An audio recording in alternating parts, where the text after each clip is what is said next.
Welcome to the course on plasma physics and applications. In the last lecture, we have seen elements of the plasma wall interaction problem. We have seen how important is the choice of the first wall materials. Today, still in a simple way, we will look at the issue of the structural materials for fusion reactors. We will look at the requirements of these materials to satisfy.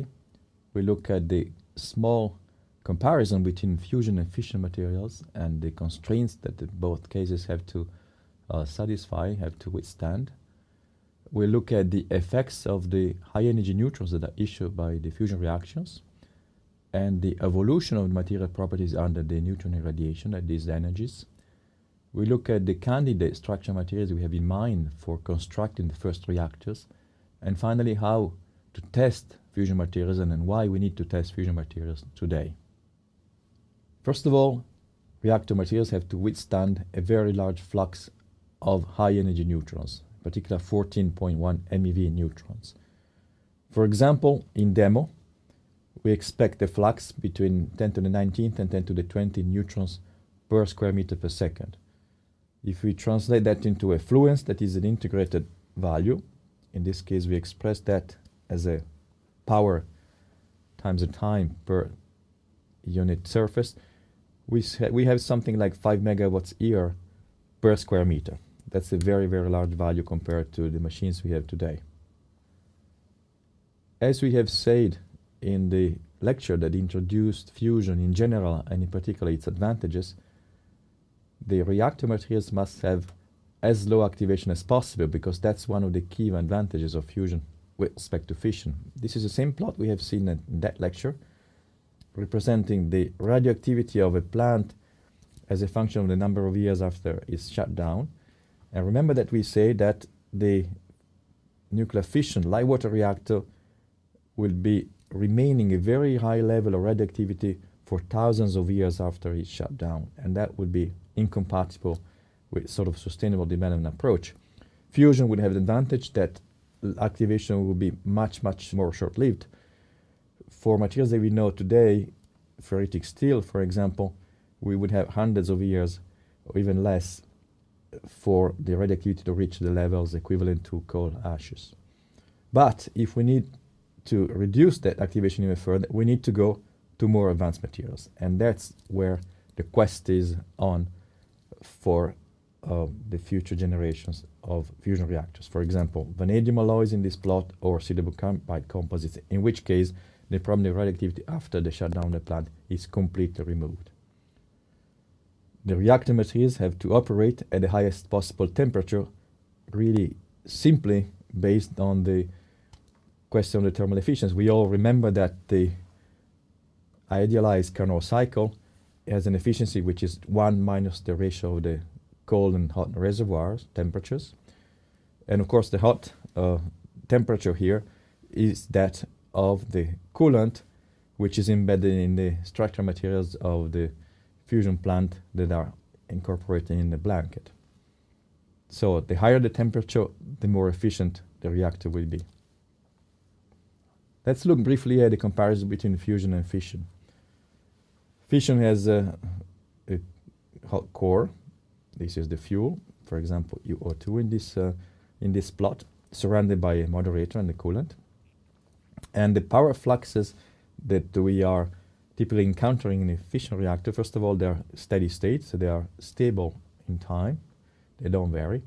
And they are, second of all, they are of the order of a megawatt per square meter.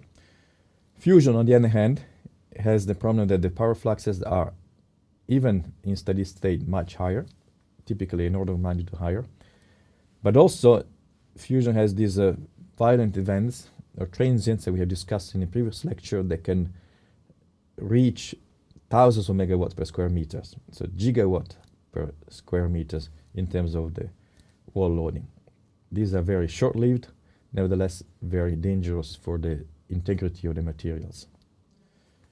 The second main difference between fusion and fission in terms of the materials is that the spectrum of the neutron is quite different. So in fission, if we take the average of the neutron energy is typically of the order of 2 MeV, whereas in fusion, as we know, the neutrons are produced at 14.1 MeV from the DT reaction.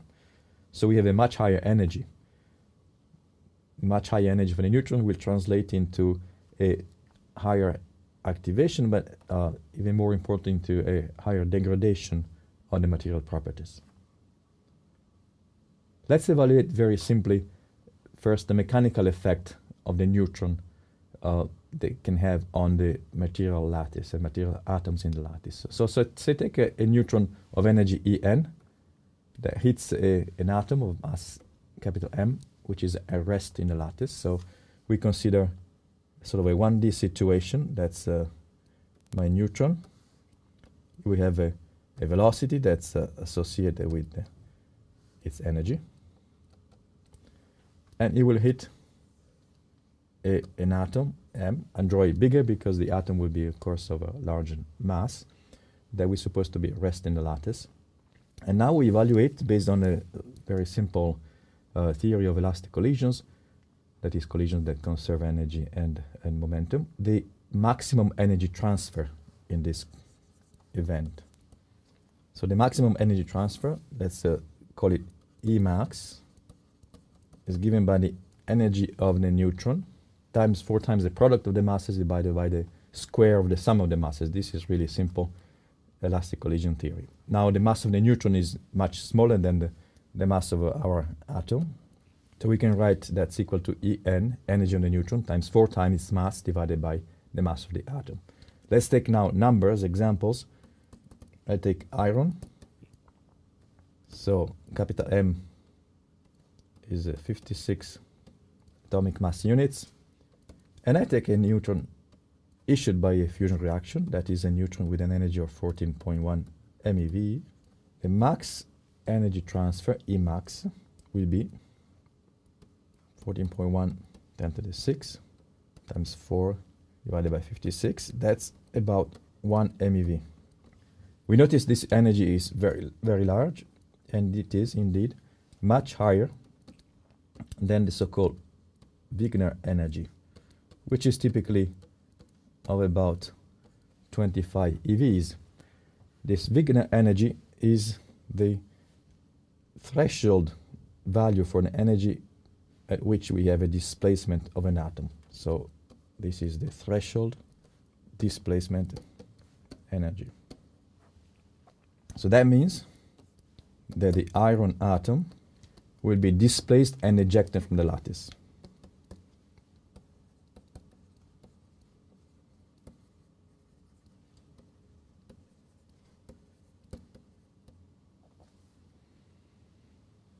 And because this energy that is exchanged in a collision is much larger than the Wigner energy, much larger, this primary atom that's displaced, called primary knock-on atom, will initiate a series of other knock-on events.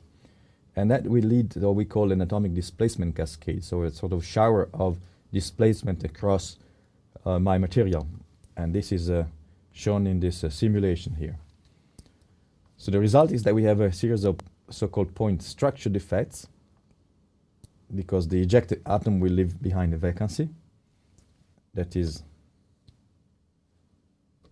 a hole there, and it will go somewhere where it sort of doesn't belong to, and that somewhere is called an interstitial location. The pair formed by a vacancy and interstitial location is called a Frankel pair. Now this sort of effect, I can call it damage because it damages the properties of the material, is quantified in a unit called dPa, or displacements per atom. So this is the average number of displacement that an atom undergoes under the irradiation. That was sort of the mechanical effect of the neutron hitting the atoms in the lattice. But the neutron will also cause nuclear reactions, in particular transmutations. These reactions will generate impurities in the form of helium or helium gas or hydrogen gas. And the creation of gas inside the material lattice will result in embrittlement of the grain boundaries in particular, and swelling of the voids. So here the problem is the generation of helium and hydrogen impurities, and so this effect is quantified in atomic parts per million of helium or hydrogen, or APPM. So we have a displacement per atom, dPa, that quantifies the mechanical damage, and atomic parts per million resulting from the nuclear reactions of helium or hydrogen that quantify the effect on transmutation. So we do have important modification of the microstructure, and these modifications will lead to significant degradation of the macroscopic properties, chemical, physical, and mechanical. Here's again a figure that sort of represents a sequence of possible events: the creation of Frenkel pair, that is a vacancy and an interstitial location, and a transmutation, and also the migration of these defects across my lattice. And just to give you an example of orders of magnitude of the numbers involved in the fusion reactor, let's take a fusion reactor of a fusion power of 3 gigawatts. That will lead to a neutron irradiation effect of say 20 to 30 dPa per year in steels. And just to compare that to what we are about to see in ITER, ITER at the end of its lifetime will only reach a few dPa. So this is really a complete different situation, that of an action fusion reactor. Much higher irradiation of neutrons, and therefore much more severe effects. In terms of the creation of helium and hydrogen, in a reactor of that kind, we'll expect something like 10 to 15 APPMs of helium per dPa and 40 to 50 APPMs of hydrogen per dPa. We notice, of course, that dPAs and APPM are related, which complicates the dynamics of the whole process, or the whole sets of processes, and also makes it difficult to really calculate and simulate a priori what the effects can be. I also noticed that these ratios of APPMs to dPa are much higher in fusion than in fission. So in terms of the macroscopic material properties, the 14 MeV neutrons will change, first of all, the chemical composition. We change the physical properties of the material. This is very important for materials. They have to perform a certain function. For example, the electrical conductivity will be decreased, as well as the thermal conductivity, typically for ceramic materials. So this is something to be aware of when designing pieces. They have to accomplish a particular function in a reactor. And at least as importantly, the flux of 14 MeV neutrons will also influence mechanical properties. This is very important for structural materials, of course. There will be a loss of creep strength, that is the resilience to slow time scale, long time scale deformations. There will be a change in the transition temperature between ductile to brittle. And there will be, in general, a very severe effect of embrittlement. For example, there will be hardening.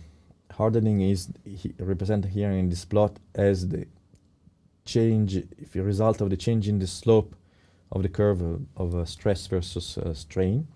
There will be a loss of ductility, which is represented by this arrow here. So this is the shortening, if you like, of the plastic region for the deformation, and therefore a loss of the toughness to fracture. So the fracture limit will come down in terms of the value of strain. So this is a set of very severe effects on the mechanical properties of the material. There will also be actually a literal change of dimensions of the mechanical pieces. There will be swelling to the radiation, to the bubbles that will be created inside the lattice due to the generation of gas.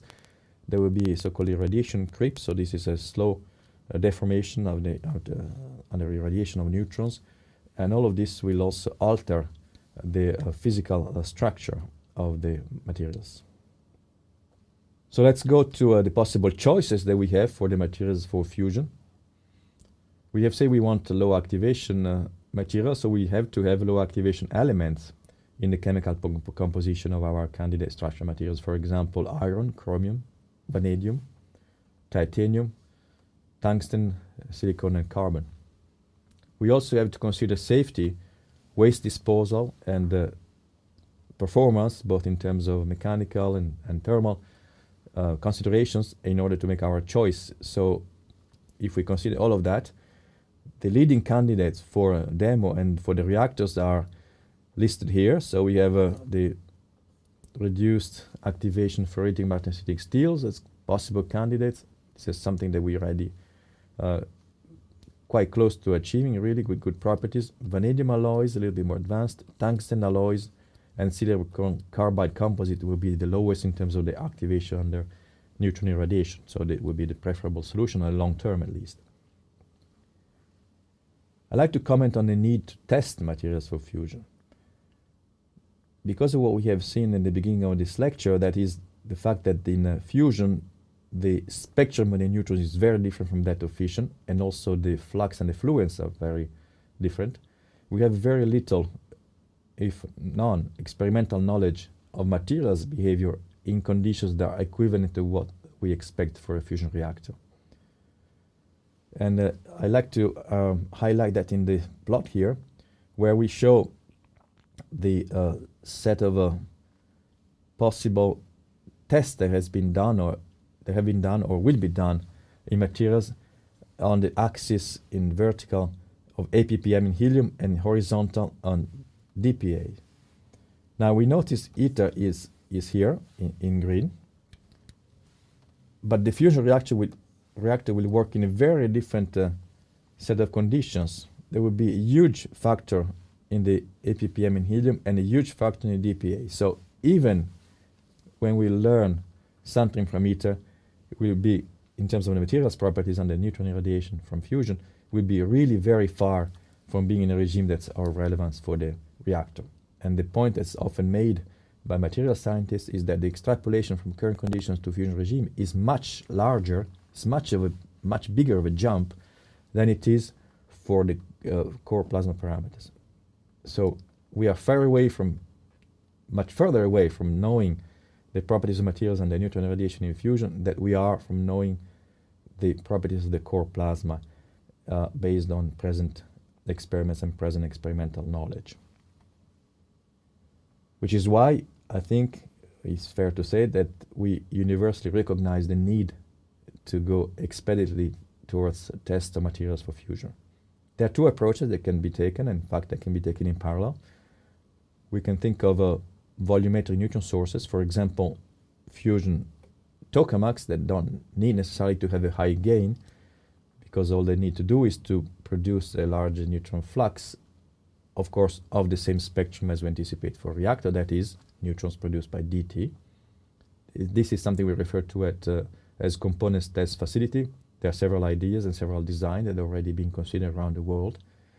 And in parallel with that, we can actually consider facilities based on accelerators. An example of that is the international IFMIF project that's under design and discussion. This is an accelerator-based test facility. You can see the size of it. This is a human being, very, very small compared to the overall size of the installation. Okay, the main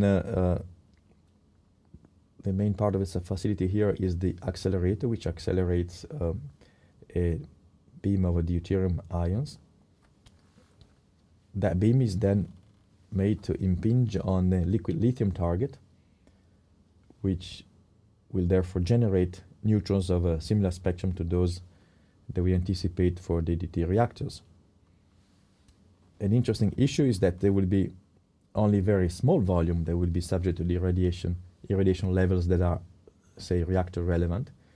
So a volume that will go up to 20 dPa or so per year of full operation, by the way, will be less than a liter, will be typically half a liter. And so there actually is a sort of a scientific discipline that will teach us how to extrapolate the results obtained in such a small volume with specimens that are very small, as in this example in the picture, to the behavior of a very large structural material construction such as that we need for a fusion reactor. This is so-called small specimen test technology.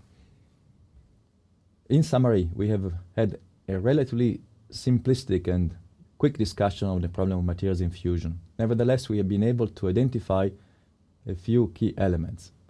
Fusion materials really must satisfy a number of stringent requirements. The material properties are severely affected by the irradiation of neutrons issued by the fusion reactions, that is, neutrons at high energy with 14.1 MeV of energy. We also underline the fact that our experimental knowledge of the effects of these neutrons on materials is very incomplete. And therefore, we need to really move quickly towards a phase in which we test the properties of the candidate materials that we foresee for the fusion reactors. And both the previous lecture and this lecture re-underline a fact that I'd like to conclude this lecture with, and that is material science plays an absolutely crucial role in fusion energy research in general.